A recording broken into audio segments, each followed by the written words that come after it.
Menteri BUMN Erick Thohir menyebut ada 4 perusahaan plat merah yang diduga menyelewengkan dana pensiun hingga 300 miliar rupiah, bahkan bisa lebih sebenarnya. Lebih lanjut, Erick juga mengatakan bahwa dugaan kerugian senilai 300 miliar rupiah tersebut tidak final dan berpotensi bertambah lantaran masih belum dilakukan perhitungan secara menyeluruh oleh Kejaksaan Agung dan juga BPKP. Dan saya akan bertanya langsung kepada Menteri BUMN Erick Thohir yang sudah bergabung malam hari ini di studio CNN Indonesia. Selamat malam Pak Erick. Malam. Pak Erick, sehat alhamdulillah. Pak Erick sehat? Sehat. Nggak pusing? Capek. Ngurusin capek. Pak Erick, pertanyaan pertama. Dalam konvers kemarin, kalimat yang saya kutip sedikit seperti ini, khawatir dan curiga. Nah, dasar apa kecurigaannya ini, dasar awalnya apa? Karena kemiripan daripada kasus Jiwasraya dan Asabri itu kan investasinya yang disalahgunakan. Mengharapkan investasi yang kembalinya tinggi, tetapi akhirnya menginvestasikan di saham-saham yang justru tidak stabil. Nah, disitulah saya bilang, waduh ini jangan-jangan di dana pensiun perusahaan-perusahaan BUMN juga sama. Kemiripan sistem penipuannya. Nah, karena itu sejak awal saya bilang, ayo tim bentuk. Nah, setelah dibentuk tim, kita bikin konsolidasi, review, dan standarisasi. Nah, langsung kita sudah ketahui, wah 70% nggak sehat. Dari tim yang dibentuk Pak Erick tadi. Nah, baru kan tetapi harus ada black and white kalau bicara sehat dan tidak sehat. Nah, dan ada dua juga konotasinya, sehat itu karena memang mismanagement atau penipuan. Nah, makanya BPKP kita minta untuk audit dengan tujuan tertentu atau audit investigasi lah kalau bahasa gampangnya. Nah, di situ kita dorong, memang hari ini baru 4. Karena dari 48 kalau 70% tidak sehat ada 34. Ini baru 4. Nah, insya Allah dalam 1-2 minggu lagi saya akan dorong lagi beberapa. Cuman yang 4 ini ya seperti Angkasa Pura I, Perhutani, ya terus PTPN, ya RNI ini awal, dan itu sudah terlihat dari investasi kurang lebih 1,1 triliun. Di situ ada 300 miliar yang sudah menjadi kerugian negara. Jadi bukan dugaan loh. Bukan dugaan sudah, karena kerugian negara itu udah harus ada sesuatu yang sudah ada kerugian pasti, negara. Itulah pasti ada kerugian uang negara itu tadi. Kita berani bawa ke Kejaksaan. Baik. Jadi itu. Pertanyaannya banyak nih Pak akhirnya. Satu-satu. Yang pertama adalah dari 34 itu dibilang tidak sehat. Kategorinya apa saja tidak sehat? Mismanagement semua atau fraud kan gini, semua kah? Satu yang kita lihat investasinya dulu. Nah, investasinya ini ada penipuan Ponzi scheme tidak? Itu dulu. Kalau misalnya mismanagement, misalnya dia melakukan investasi di sebuah perusahaan ternyata memang COVID, ya bisa saja itu ya kita itu kita mengerti lah. Atau penggelembungan nilai tanah. Nah, itu kan beli properti, nilai tanahnya digelembungkan, ada kickback. Nah, itu juga penipuan. Nah, hal-hal ini yang kita dorong karena gini loh, kita tidak mau hari ini kan BUMN baik ya. Kita punya pendapatan bersih itu 250 triliun, yang awalnya 13 triliun. Kita sudah memberikan dividen terbesar ke negara 80 triliun, tahun depan 85. Ini kan sehat. Nah, bagaimana kebayangan kalau nanti 5-10 tahun lagi tiba-tiba para pensiun yang hari ini bekerja mati-matian di Kementerian BUMN terutama ini dan perusahaan-perusahaan BUMN ternyata 10 tahun lagi tidak mendapatkan haknya. Kan berdosa kita. Nah, lebih baik karena ini momentumnya bagus, kita bersihkan dari hari ini karena kebetulan ada Jiwasraya Asabri yang kita belajar. Itu loh. Saya konfirmasi berarti 34 itu tidak semuanya fraud ya. Bisa jadi mismanagement atau kemudian memang dilalah lagi COVID kemarin. 70% tidak sehat itu kan bukan berarti semuanya fraud ya. Fraud. Baik. Tetapi kita harus pastikan itu bukan fraud. Itu kan. Awal memilih akhirnya 4 ini yang dimajukan karena yang ini terindikasi fraud atau apa Pak? Dari awal ada indikasi, makanya kita... Indikasinya apa? Fraud? Ya tadi ada angka-angka yang menurut kita agak menggelitik sehingga ketika kita mengundang BPKP pun sudah audit investigasi atau tujuan tertentu, bukan hanya audit, sudah tujuan tertentu. Artinya kan ini memang sudah ada keyakinan dari kita ini ada sesuatu gitu. Jadi alasannya karena ada indikasi fraud atau salah penanganan, tata kelola. Nah, kemudian Total 300 miliar itu hanya dari 4? Baru 4 hari ini. Dan indikasinya kemarin sudah disampaikan, ini kan dari hasil perhitungan investasi 1,1 triliun lebih. Ini 300. 10% itu. Ya, ini 1,1 triliun dari total investasi. Nah, ada indikasi 300 miliar. Jadi investasinya lebih dari itu. Cuman kira-kira 300 miliar yang sudah bisa dipastikan kerugian negara. Bentuk kerugian negaranya apa tuh, Pak? Ya sama lah ketika ngelihat investasinya hilang. Kan kalau Ponzi scheme ini kadang-kadang begini loh, apalagi pensiunan yang tidak cukup mengerti. Pertama investasi untung, kedua investasi untung, ketiga untung, keempat hilang semua. Nah, itulah kita bilang itu yang kasihan. Dan mereka ini kan ya sudah menabung, mereka sendiri kan pensiun ini nggak berlebihan. Dan ini yang saya terus terang kenapa kemarin tidak ada bermaksud kasar, keluar kata-kata yang saya jarang sebutkan biadab, ya karena ini kan benar-benar kasihan sekali gitu. Sesuatu yang kurang jadi hilang. Ini yang saya rasa harus ada pertanggungjawaban gitu. Nah, kerugian negara harus ada pertanggungjawaban. Di dalam kerugian negara ini pasti ada unsur sengajanya. Berarti ada yang melakukan.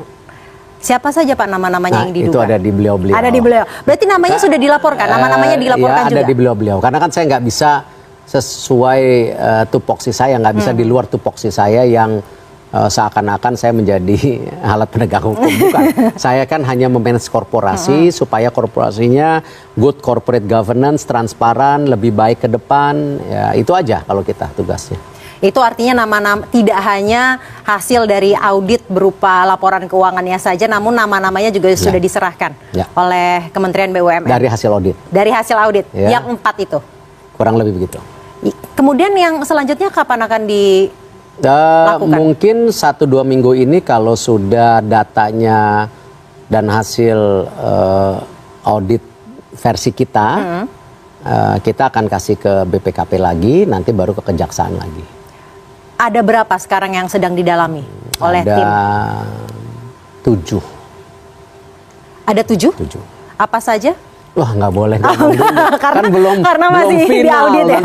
Nanti. Dan dari 7 ini kalau tadi kan 4 kita berbicara dilakukan atau dilaporkan terlebih dahulu karena memang ada indikasi mismanagement, penyelewengan dan lain-lain itu. Apakah 7 ini juga?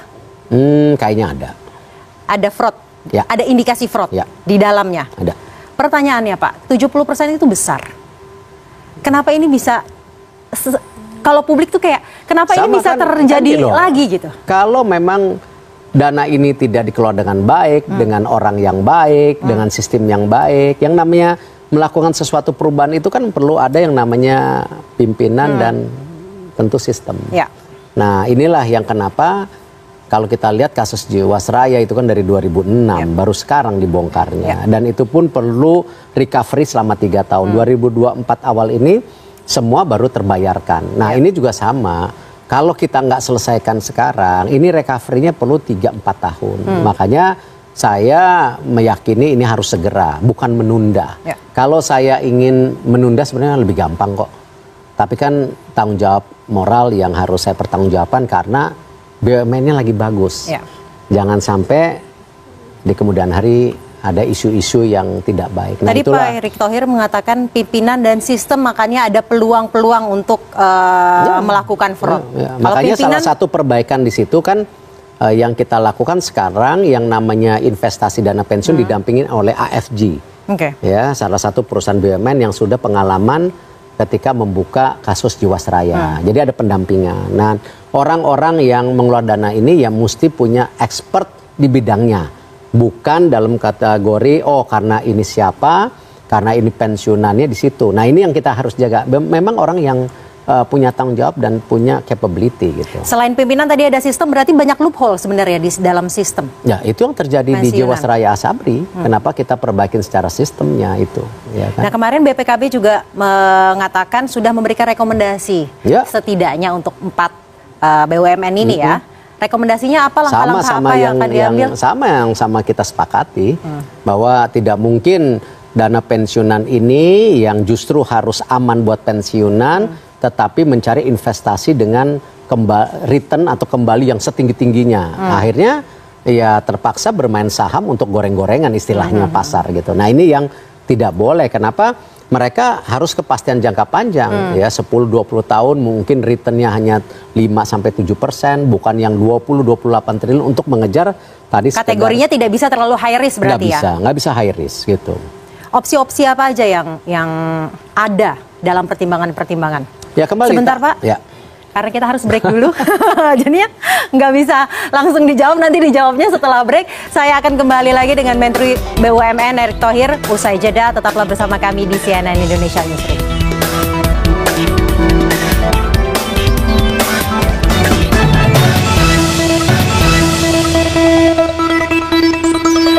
Saya masih bersama dengan Menteri BUMN Erick Thohir yang sedang melakukan bersih-bersih BUMN. Kita lanjutkan lagi tadi pertanyaan saya sebelum jeda, opsi apa saja yang masuk dalam pertimbangan untuk bersih-bersih dana pensiun yang dikelola BUMN? Yang penting penyehatannya sekarang. Okay. Ya, kalau bersih-bersihnya kan sudah dimulai penyehatannya. Makanya penyehatan itu salah satunya setelah kita tahu berapa dalam pemilik ya dana pensiun BUMN, yaitu perusahaan BUMN-nya melalui mekanismenya mereka harus menambah dana. Itu karena supaya ketika ditarik panjang setelah restrukturisasi ini jadi lebih sehat. Tetapi tidak lagi melakukan investasi dengan tentu saham yang lebih fluktuasi, tetapi yang lebih aman. Misalnya blue chip, perusahaan-perusahaan blue chip yang returnnya sekian, atau investasi di surat utang negara, atau investasi di apa yang memang lebih stabil, tidak yang fluktuatif. Nah ini yang kita lakukan. Dan yang lainnya tentu kembali melihat dari aset-aset yang memang sudah diinvestasi, tapi sudah jatuh tempo yang memang bagus, ya kita bisa juga spin off untuk mendapatkan cash baru. Nah ini yang kita memang harus lakukan. Kira-kira membutuhkan waktu berapa lama? Karena kan udah pasti tidak sebentar 3 tahunan, ya. 3 tahunan. Dan selama jangka waktu menyehatkan tadi, bagaimana nasib para penerima manfaat? Setidaknya pada saat 3 tahun ini Pak. Inilah kenapa harus di top up supaya mereka yang jatuh tempo bisa dapat langsung diisi.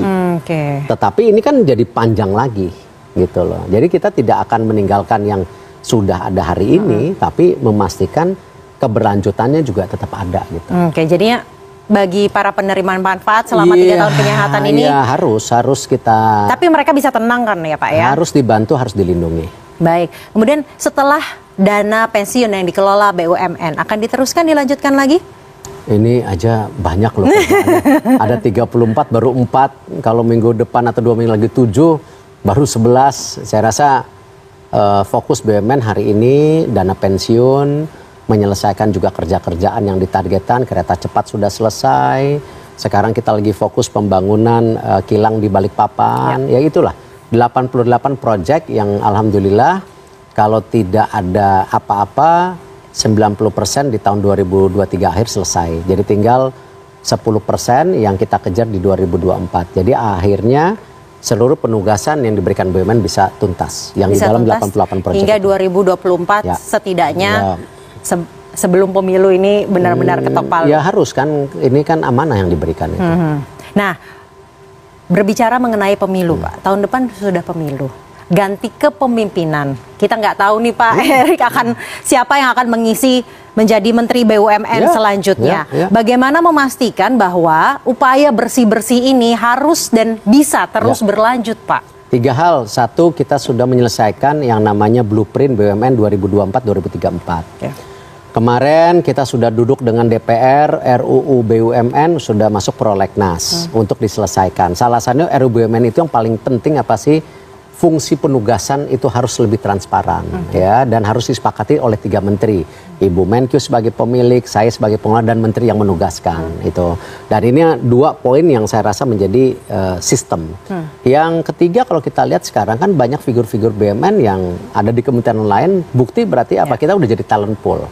Nah itulah kenapa kita dorong lebih banyak lagi talent pool yang ada di BUMN, baik perempuan, baik di bawah 42. Sekarang banyak sekali loh leadership BUMN dari perempuan.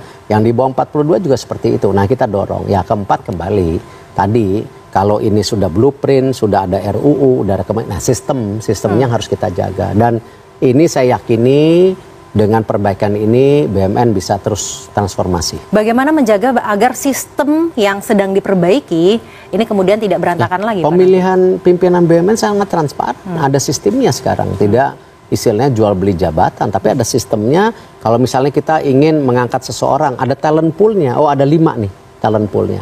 Kita tes, kita due diligence, nah yang terbaik kita angkat gitu. Nah Pak Erik, menarik, karena salah satu untuk memastikan bahwa sistem ini tetap berjalan setelah ini, karena ini kan bukan sprint ya, ini maraton istilahnya. Salah satunya memastikan Pak Erik sebagai salah satu penggagas bersih-bersih ini tetap berada di dalam sistem. Apakah akan tetap berada di dalam sistem? Begini, kan dalam membuat bersih-bersih BUMN saya nggak kerja sendiri, ada pihak kejaksaan, BPKP. Intinya siapapun yang di dalam sistem harus punya komitmen yang sama, ya. Jangan kita hanya cari kekuasaan, cari kedudukan, tetapi hasil kerja tidak ada. Apalagi tidak ada komitmen perbaikan untuk negeri ini. Ya, karena kita tahu kan, jangan sampai sistem pemilu yang 5 tahun ini justru ya terjebak pola pikir seakan-akan this is ending of the game. Ini selesai, tidak kan? Indonesia ini udah 78 tahun. Artinya apa? Kalau kita punya mimpi yang lebih besar lagi, ya keberlanjutan dari yang sudah baik itu harus dijalankan.